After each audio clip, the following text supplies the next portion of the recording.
24 horas con Milton Pérez y Diana León. Empezamos. Ecuador cerró con la farmacéutica china Sinovac un acuerdo para recibir 6 millones de dosis de la vacuna anticovid hasta finales de julio.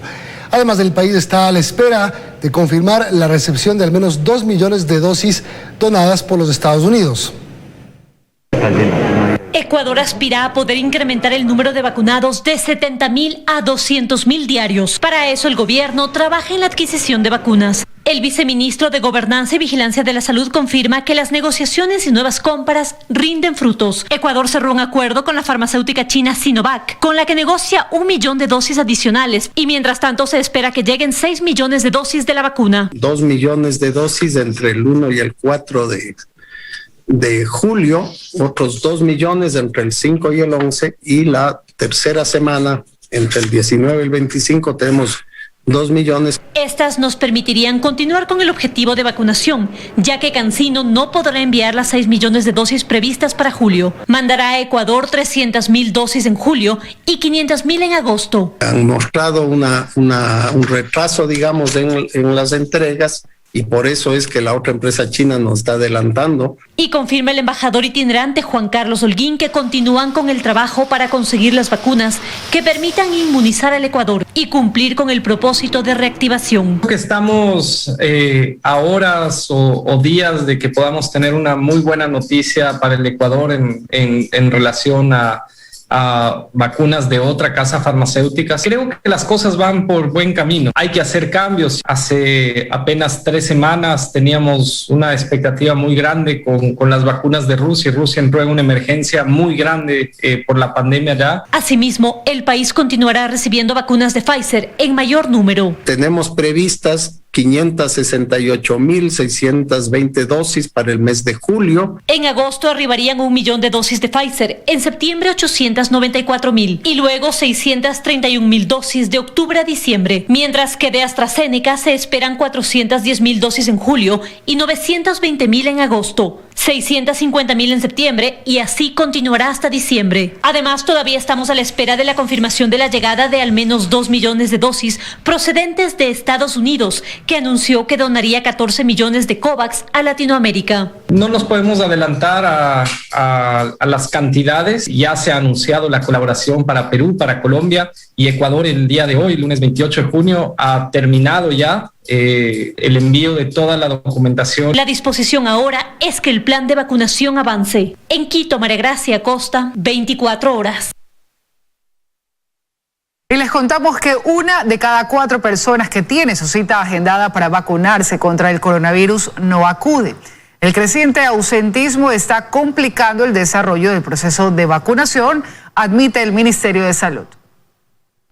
En Moscú la vacunación es obligatoria para los trabajadores del sector de los servicios. Filipinas analiza la prisión para quien no se vacune contra el coronavirus. España exige estar inmunizado para ingresar a su territorio y algunos estados de Estados Unidos han comenzado a seguir esta tendencia. En Ecuador, y tomando en cuenta los datos del Ministerio de Salud, en los que se asegura que 1 de cada 4 personas que tienen la posibilidad de vacunarse contra el coronavirus decide no hacerlo, ¿es posible adoptar medidas tan radicales?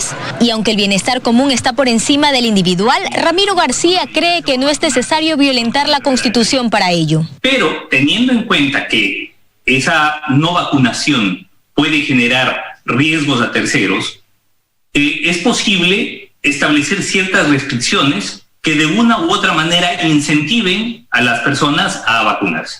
De ahí que otras opciones serían, por ejemplo, exigir el carné de vacunación para ingresar o salir del país, para acudir a eventos masivos como conciertos o escenarios deportivos, o incluso subir al transporte público. Mientras por un lado tenemos una cantidad de bulos, una cantidad de fake news que están recorriendo las redes sociales, por el otro lado no tenemos una campaña comunicacional fuerte que nos permite entender que vacunarse es bueno. Y es que la vacunación es un tema de bienestar común. Mientras más personas estén inmunizadas, el riesgo de contagio disminuye. Pero lo más importante de todo es que mientras más tenga población vacunada, es mejor. La pandemia no ha terminado y las nuevas variantes del SARS-CoV-2 ponen en riesgo el regreso a la normalidad. Una persona que se contagia de COVID-19 y llega a cuidados intensivos tiene un 40% de riesgo de fallecer. Todas las vacunas nos ayudan a evitar que si es que nos llegamos a enfermar, progresemos hacia una enfermedad grave o incluso disminuyen que cualquier persona pueda fallecer. Esta semana, según el cronograma de vacunación del Plan 900, las personas de 58 a 56 años pueden vacunarse según el último dígito de su cédula. Lunes, miércoles y viernes par, martes, jueves y sábado impar. El domingo, todos los rezagados. Joana Ramos, 24 horas. El Consejo Nacional Electoral envió al Ministerio de Salud Pública el padrón actualizado con el que se organiza el proceso de vacunación. Se sumó 1.377.000 beneficiarios. Estos días el Consejo Nacional Electoral entregó al Ministerio de Salud Pública un padrón actualizado que incorpora a los ciudadanos que han obtenido su cédula hasta el 15 de junio y también a quienes no constaban y estaban en padrón pasivo. En el cual ya se consideran las personas nacionales y extranjeros que han obtenido su cédula de identidad hasta el 15 de junio del 2021. Pero también se han incluido a los menores de edad que ya alcanzaron los 16 años y que van a seguir cumpliendo años hasta este próximo 31 de diciembre. De esta manera, el padrón sumó 1.377.000 beneficiarios. De los cuales, como le dije antes, 640.000 son los nuevos jóvenes que ya han alcanzado los 16 años o que van a seguir cumpliendo años hasta diciembre. Y confirma que las actualizaciones registradas en el portal web que equivaldrían a quienes informaron acerca de su vacuna en el exterior es de 143.000, de forma que se puede planificar utilizar estas vacunas en el plan. Mientras tanto, en Ecuador comenzó un nuevo calendario de vacunación que se efectuará hasta el 18 de julio. Entre el 28 de junio al 4 de julio podrán vacunarse los ciudadanos adultos entre 56 y 58 años y los adultos entre 35 y 39 años con una condición de salud grave o discapacidad. Los rezagados pueden vacunarse durante el fin de semana. En un recorrido por los centros de vacunación en Quito, se encuentra que varios de ellos tienen muy poca afluencia y los ciudadanos manejan diversos criterios, según su experiencia. Bien, tranquilo, sin aglomeraciones, nada. Eso es lo que necesitamos todos. Vacunarse la primera, la segunda y no dejar pasar. Dice que desde el 28 le cuenten ni sé cuántos días. Entonces les digo acá que no, que todavía no le toca. De esta manera continúa la segunda fase de vacunación. Próximamente iniciará la vacunación masiva. En Quito, María Gracia Costa, 24 horas.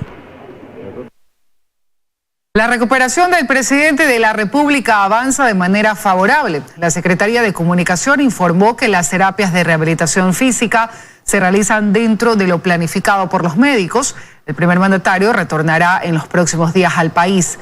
La SECOM también informa que el presidente mantiene agenda en Estados Unidos. Hoy se reunió con el senador Bob Menéndez, con quien habló de temas de seguridad, vacunación y el acuerdo comercial que está negociándose entre Ecuador y Estados Unidos. He iniciado mi etapa de rehabilitación haciendo ejercicios que me van a permitir recuperar mi movilidad de manera normal. Por unas semanas estaré utilizando un andador de apoyo para reafirmar los ejercicios de rehabilitación a efectos de recuperar la normalidad en mi caminar. Yo quiero no solo agradecerles por sus oraciones, quiero agradecer por su comprensión. En los próximos días, próximas horas, estaré ya de regreso a Ecuador. La jueza de la Unidad de Violencia contra la Niñez y la Familia, María Domínguez, aceptó de forma parcial la acción de protección interpuesta por el alcalde Jorge Yunda, aunque al finalizar la audiencia su defensa apeló la resolución de manera oral, desistieron de esta acción horas más tarde. Tras determinar que hubo una violación de los derechos en la garantía de imparcialidad, la jueza de la Unidad de Violencia contra la Niñez y la Familia, María Belén Domínguez, resolvió aceptar de forma parcial la acción de protección presentada por el alcalde de Quito, Jorge Yunda, en contra de los miembros de la comisión de mesa. Según la magistrada, no existió una separación específica de personas, pues quienes elaboraron el informe también participaron en la votación para su remoción. La jueza advierte es que quienes elaboraron el informe, los 4 concejales que elaboraron el informe, posteriormente votaron y claramente fueron juez y parte, no existió esta imparcialidad. Sin embargo, para la patrocinadora del pedido de remoción del alcalde Jorge Yunda, Jessica Jaramillo, la decisión de la jueza vulnera los derechos constitucionales, pues a su parecer la acción de protección no cumplía los requisitos. Adicional a eso, esto no debería tener ningún impacto sobre la resolución del Tribunal Contencioso Electoral. ¿Por qué razón? Porque precisamente se ha impugnado vía acción de protección el informe y no la resolución.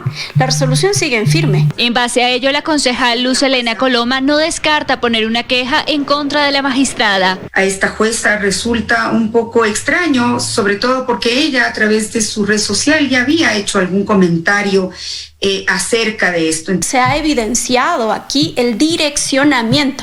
¿Por qué no ponerlo, por ejemplo, esta acción de protección en Iñaquito, en la unidad Mariscal Sucre, que es mucho más cercana al municipio? Coinciden en que a partir de esta decisión los ojos deberán estar puestos en el Tribunal Contencioso Electoral, cuyo plazo para pronunciarse respecto al cumplimiento de formalidades y procedimientos vence este viernes 2 de julio. Existe este pronunciamiento de una jueza constitucional que indica que ha existido una violación de un derecho constitucional en contra del alcalde. Por tanto, sería contradictorio el decir o el afirmar que se ha respetado totalmente el debido proceso. En cuanto a la acción de protección, todas las defensas apelaron la decisión de la jueza de manera oral. Sin embargo, horas más tarde, el abogado del alcalde desistió de la acción. Estas apelaciones se deberán resolver en la Corte Provincial de Justicia. En Quito, Daniela Valencia, 24 horas.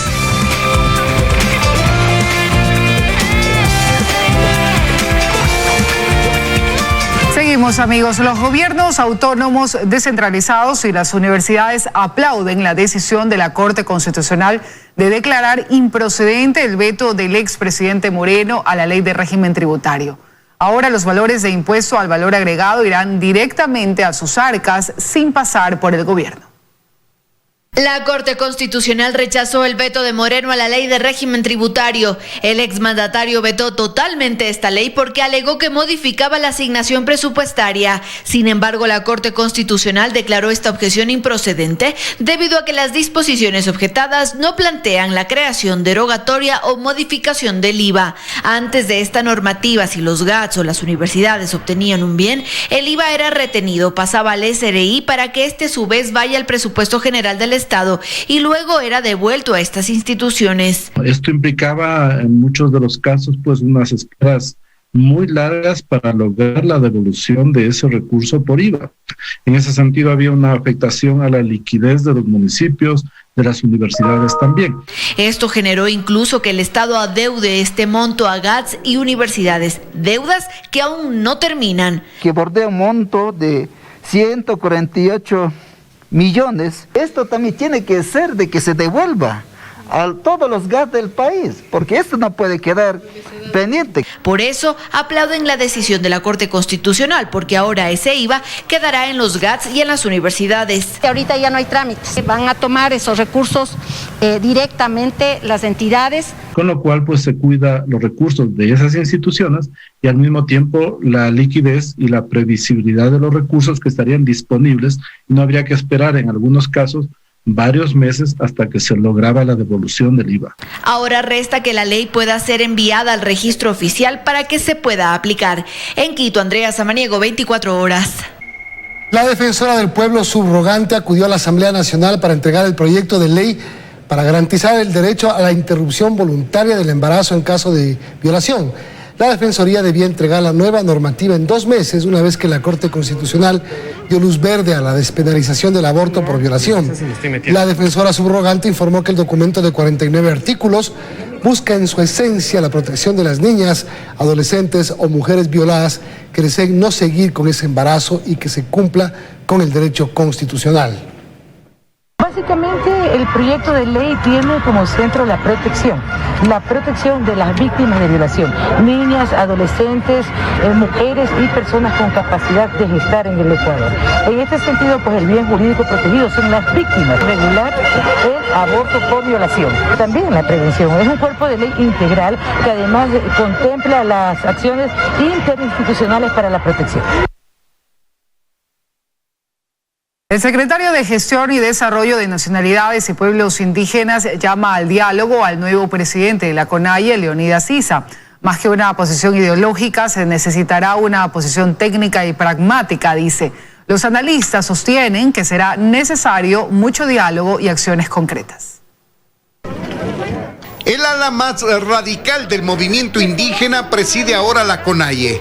Leonidas Issa, uno de los protagonistas de las movilizaciones de octubre de 2019, que paralizó el país por más de 10 días, con daños a la propiedad pública y privada, secuestros a policías y periodistas, conducirá los destinos del movimiento indígena durante los próximos 3 años.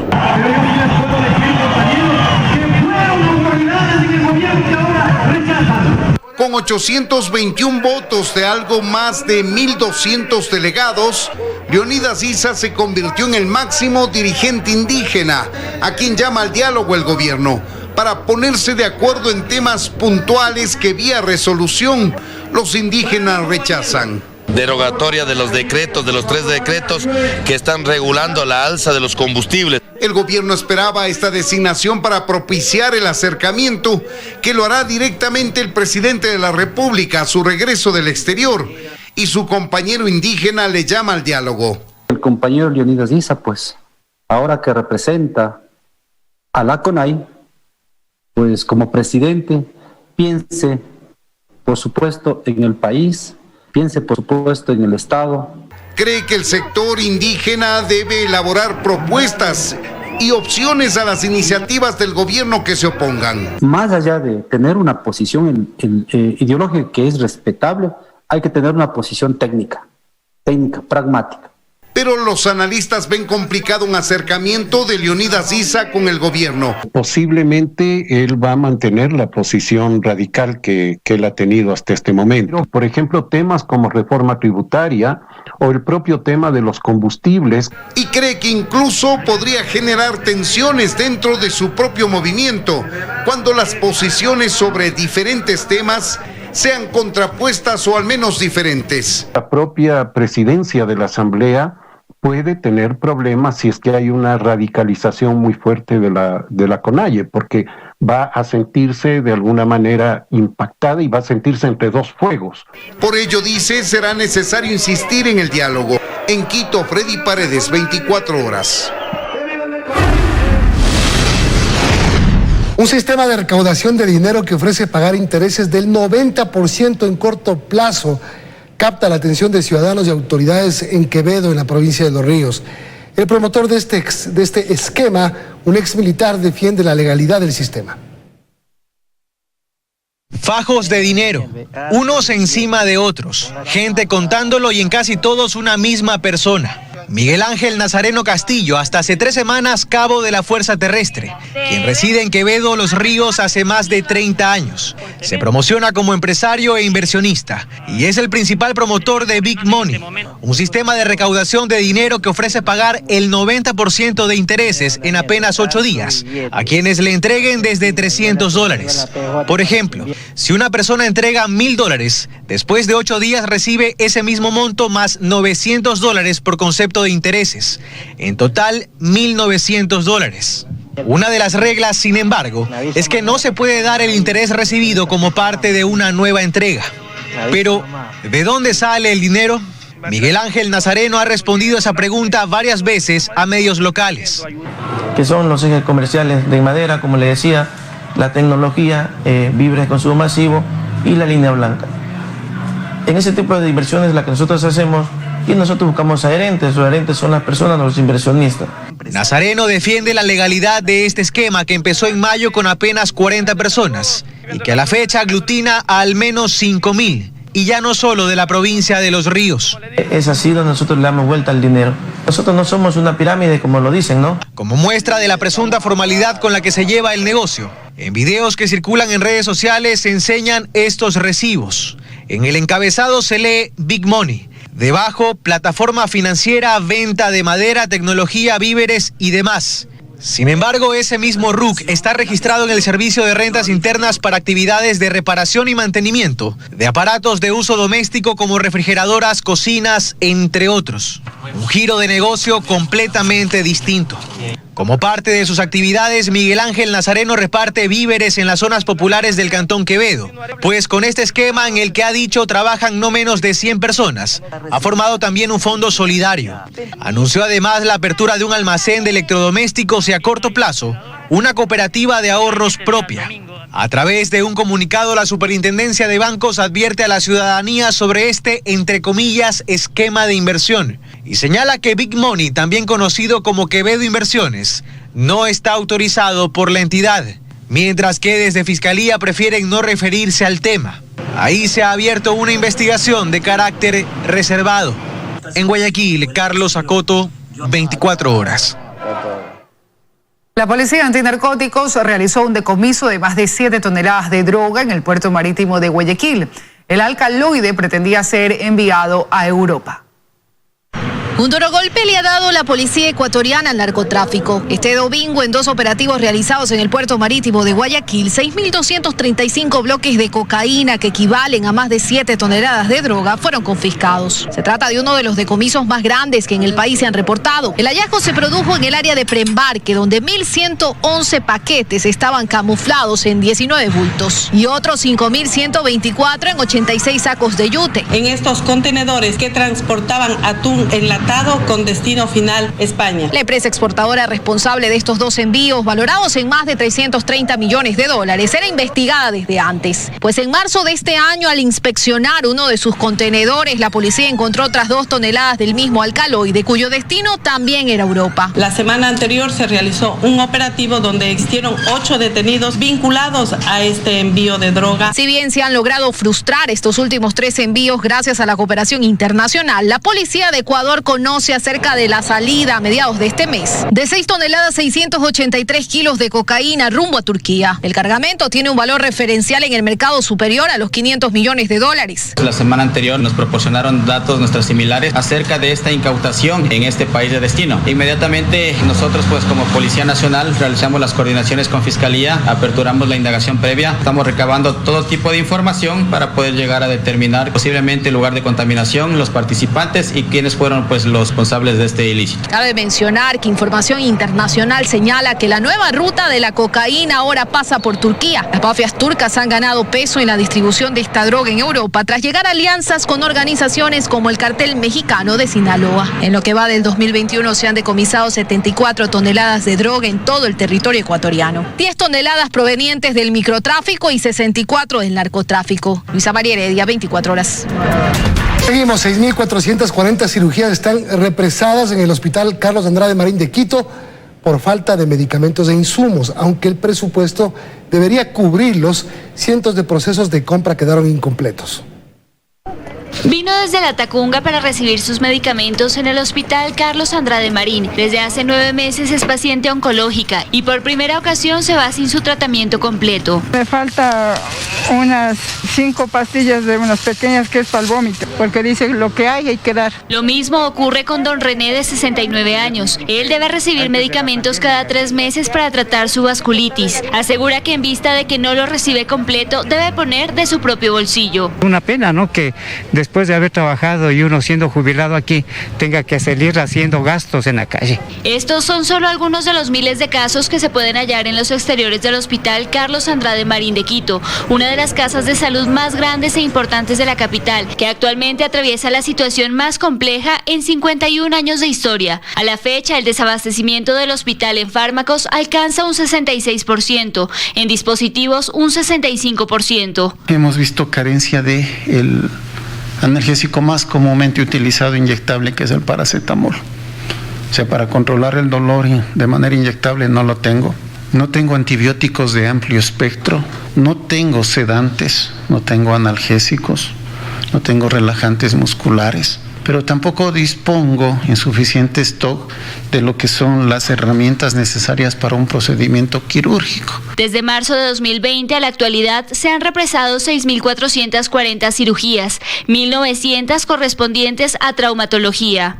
Sin embargo, según Edison Ramos, director técnico del hospital, esta situación no se ha dado por falta de presupuesto, pues en 2020 se ejecutó únicamente el 17% de los 180 millones asignados. Hemos encontrado como 340 procesos, ¿sí?, de medicamentos en los escritorios de los funcionarios que se llama la etapa preparatoria. Esos procesos están detenidos ahí y esos procesos detenidos significaron el sacrificio del hospital en cuanto a su abastecimiento. Para el primer cuatrimestre de este año, el hospital tenía planificado la compra de 702 ítems. Apenas se ha logrado adjudicar 58 procesos, es decir, un 8%. En medicamentos se planificó 269, apenas se adjudicaron 88, es decir, el 33%.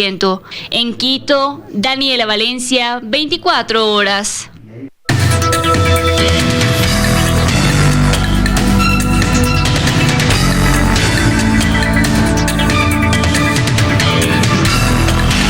Por tu salud. Hola amigos, muy buenas noches, bienvenidos nuevamente a su segmento Por tu Salud. Soy el doctor Esteban Ortiz y hoy vamos a hablar sobre el supuesto rol protector que puede tener el vivir en la altura, es decir, en poblaciones como Quito. ¿Qué pasa con la infección por COVID en estas personas o en estas poblaciones? Obviamente se ha hecho varios estudios. En un estudio publicado recientemente por Ginés Víscor, un científico español, y junto a mi persona hemos publicado varios artículos sobre los factores relacionados a vivir en la altura y el desarrollo de más o menos COVID. En este sentido, pues los reportes sugieren que vivir en grandes alturas, es decir, por encima de los 2.500 metros que se considera grandes alturas, pues la mortalidad relacionada al COVID-19 puede ser menor. En un estudio epidemiológico que nosotros hemos publicado en el Ecuador, se vio que la mortalidad en aquellos cantones que se encuentran por sobre los 2.500 metros de altura, pues tenían menor tasa de mortalidad en relación a los cantones que pueden estar ubicados pues a nivel del mar. Esto, junto a otros estudios, sugiere varios mecanismos fisiológicos que podrían justificar la teoría de que vivir a más altura tenga menor mortalidad. ¿Por qué podría ser esto? Pues lo primero podría ser que nosotros, los que vivimos en la altura, estamos algo adaptados, es decir, nuestro cuerpo ya conoce cómo vivir en condiciones de hipoxia sistémica. Y obviamente esta exposición crónica a la altura pues ocasiona que nosotros tengamos más producción de glóbulos rojos, también angiogénesis o más vasos sanguíneos, y esto a la final promueve la oxigenación de forma muy eficiente. Y si nos da COVID y podemos tener alteraciones pulmonares, pues el intercambio gaseoso se afecta. Pero en ese sentido, al vivir en una altura considerable, pues la adaptación facilita el intercambio gaseoso. Por otro lado, también nosotros creemos que hay factores sociodemográficos que son difíciles de controlar. En la altura vivimos menos personas por metro cuadrado, es decir, la densidad poblacional es mucho menor en la altura. Se ha hipotetizado la importancia de los rayos ultravioletas, obviamente la cantidad o la concentración de partículas de CO2 y de otras condiciones en el medio ambiente podrían tener alguna relación con el virus. Pero creemos que lo más importante es que el frío, la altura, nos obliga mayormente a estar en nuestras burbujas familiares y tener menos socialización con la comunidad. Estos podrían ser los factores relacionados con estos hallazgos. Nos vemos en el siguiente segmento de Por tu Salud.